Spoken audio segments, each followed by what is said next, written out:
passion. Her mom played an important role in her career development. Fortunately, my mom was becoming very convalescent and sickly when I had to get more and more involved in her business, which is the tailoring industry. And then eventually I took over from her. For a woman who grapples with competing roles, the challenges could be overwhelming, if not frustrating at times. I got all this inspiration and zeal and dynamism from my mom. She had always been encouraging me to be strong. She has been building me up to become a strong personality so that I can do anything. Because maybe she knew she was going to leave me alone and to take care of the family, some of her family members, and my own. But the challenges I face really is that I wake up early in the morning every day, take care of my children, send them to school, have to come down to work, and sometimes I work late and take care of my husband in the process, and then try to run all the different staffs, the different departments, different businesses, which is the travel agency. I normally start up with this traveling because we open at 8:30. I start off with the previous reservations we have, look at the system, check what is pending, and then move down to the detailers who have been here, would have been at work, check the administrative staff, the front desk staff at the tailoring shop, make sure they give their detailers their sewing, what they need to do. Most of the time I do my designing at night. When I finish, because I think more at night. When I finish my prayers, I just start thinking about who I should design for, what to design for the client. And then in the morning I would give it to retailers. Sometimes I would stand when they are cutting up and then make sure the measurements are okay. Then I would make sure that they are on their machines and help the supervisory staff, the admin staff, to make sure that everything is fine. If we have a client at the salon, because we don't have a client at the salon all the time, I also look at the hair and make sure I also supervise or help if I am around in the salon. But apart from that, there's not much apart from getting tired at night. I get very tired. By the time I go to bed, I get very tired and I want to always keep up with my prayers, keep up with some of the salats and read my Quran and make sure that, because my husband also teaches me Quranic at night, and I want to keep up with all that because I want to improve more and more. Like I always say, I want to keep up more and more with my religion. I want to know more of Islam, and I'm learning everything I have missed at childhood. I'm trying to keep up with. So that too is very tiring. By the time I get to bed, I get very, very tired and have to wake up the next day at 5 o'clock in the morning. It's not easy, but I do manage with the help of Allah subhanahu wa ta'ala. Alhamdulillah, I manage with all that, and I pray that I can keep up with it and bring my children up, keep up my marriage, and keep my work, and be able to support myself, my children, my family, and anybody that needs my help. As a mother, housewife, and entrepreneur, Adulet strives hard to fit into her various roles, which she says are really challenging and demanding. As a mother, a housewife, and a businesswoman, how do you take care of all these things?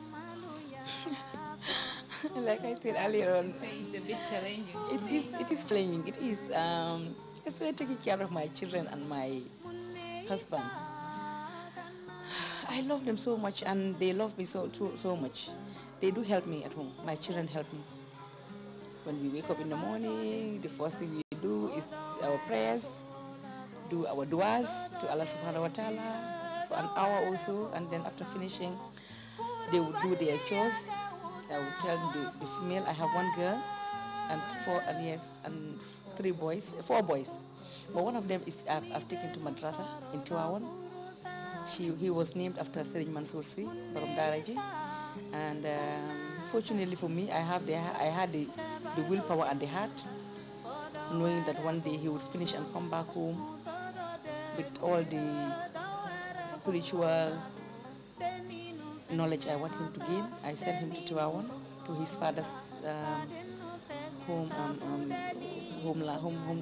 village or town, whatever, to study Quranic.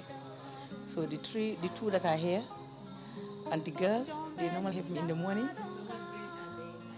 The girl is 14. She's in grade 9. The boy is the two boys. One is 12. The other one is 9. They are a bit still young, but they are very helpful. So in the morning they would help me prepare the house, prepare breakfast, and then after that the driver would take them to school. Do you always have breakfast together with your family before they go? Well, sometimes we normally do it on weekends. In the mornings it's a bit tight.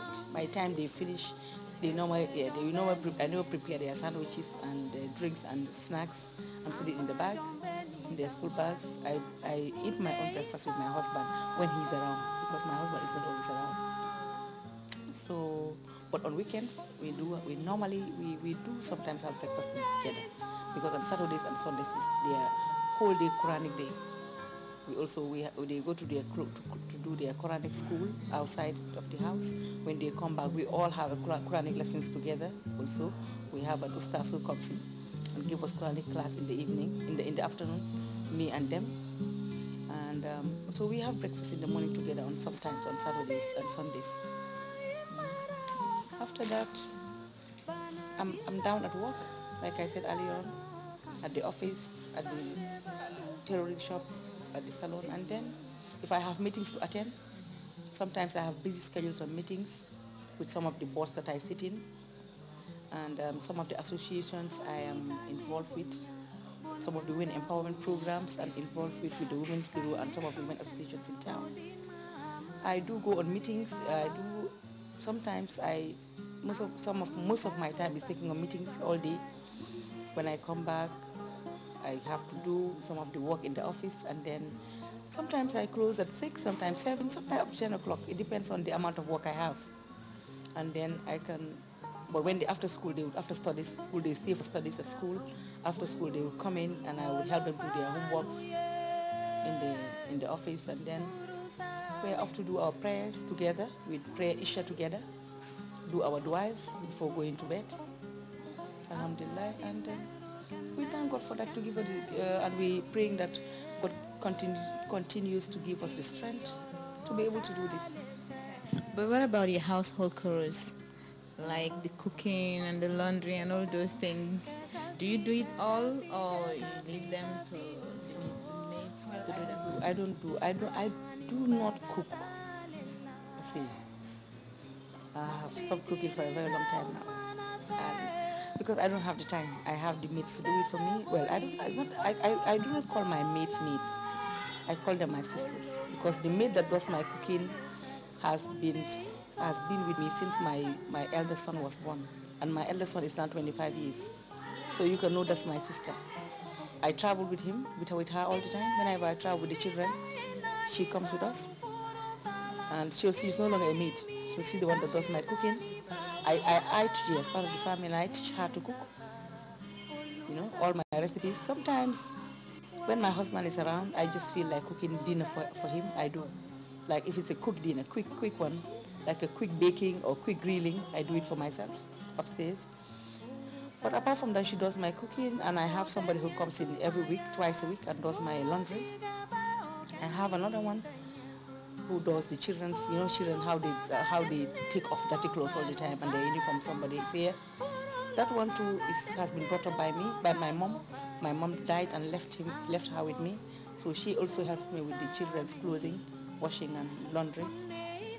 And so definitely I don't do much of that. Yes, but when I travel with my husband, I do it for him, because we do travel during the summertime. I do travel with my husband a lot, because he's an Islamic consultant, and we travel to Europe and America, and and Africa sometimes. And when I'm with him, I do his laundry, I do his cooking. With such a huge area of responsibilities to fulfill, customer satisfaction, however, occupies topmost priority. I know that I really have a very good rapport with my customers. I have a good customer care attitude. I have a very good